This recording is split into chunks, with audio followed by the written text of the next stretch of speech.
Hey, what's up, guys? We are down here at the Crown Fighting Championships in St. George, Utah. We're here with Boostayre Nefarios making his pro debut. Stunning fashion, man. Tell us a little bit about the fight and what was going through your mind.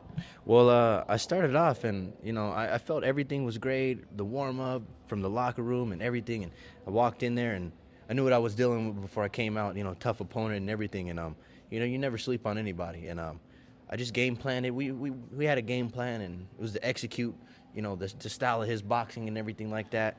Chop the leg down and go out there and see what's open. Start filling out that first round, relax, and don't get over anxious on everything, and just kind of fill the round out. And I found the opportunity after I got poked in the eye. I was itching a little bit. The fans thought I was faking, obviously. Got in there, and I felt like, okay, equilibrium's coming back on, and I get back in there, and I seen an opportunity. He's putting his right hand down and set it up, try to land a left hand, knee to the solar plex, and I felt him drop, man, and I smelled blood, so I had to go for it. I had to.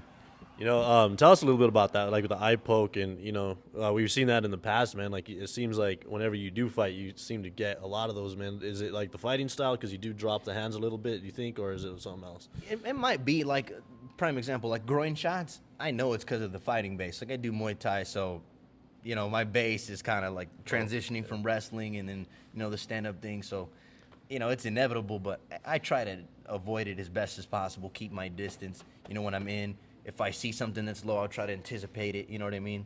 To try to keep that from happening. So it's not like I do it on purpose, but it's unfortunate. But other than that, I mean, the eye poke. I don't really know exactly where it came from, but I know the right hand kind of scraped me a little bit, and I felt it over the top of my eyelid and the Vaseline a little bit in my eye, and I just I took a couple of shots according to what my corner said, and they thought I was stunned or something like that, and I didn't really feel anything like that, and just took the little recovery time, and I felt good, and went right back to work.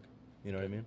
Tell us a little bit about the training leading up to this. Usually we see you, out Fight Capital a little bit more, but you came under the name of Sunset Boxing. Tell us a little bit about that. Well, I was dealing with my pops, Marvin Eastman, and just going back and forth with him and everything like that, and I was doing a lot of work with him. All my stand-up, honestly, from the weird leg kicks to the elbows and striking and stuff like that, he's totally responsible. I kind of imitate the style with my own little, flavor. But dealing with Navone and making that transition to Sunset, I got real excellent with my strength. Like, I feel really strong. Strength and conditioning is excellent. And to learn like a different type of longer precision type of striking. So I really wanted to incorporate that tonight, just to mix it in with what I know already, and then incorporate his style too as well. Because it's effective at long range.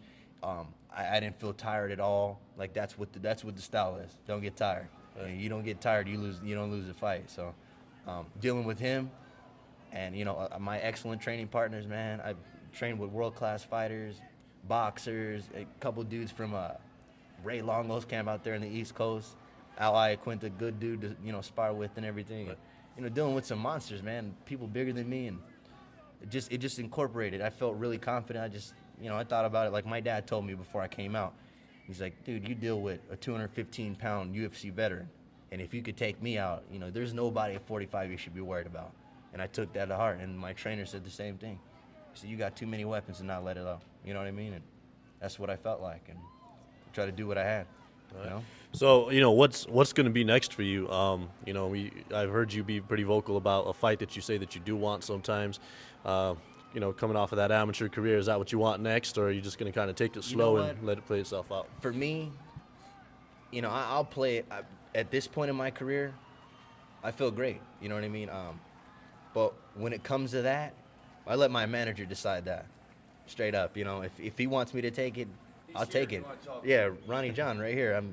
If he wants to set it up, I'm more than happy to set it up. He knows who he is. I just want to let the fans know. I'm not about all that, but I don't like being disrespected either. And I'll tell you this: if he wants to set it up, we can set it up. Believe that. I feel like I'm ready for that. Believe me. So, and it won't be like the last time. I can assure you that. Most definitely. Sounds good, man.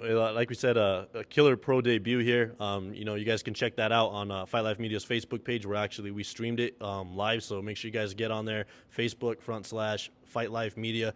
His fight's there. And for additional coverage and exclusive content, make sure you guys get down to fightlifemedia.com.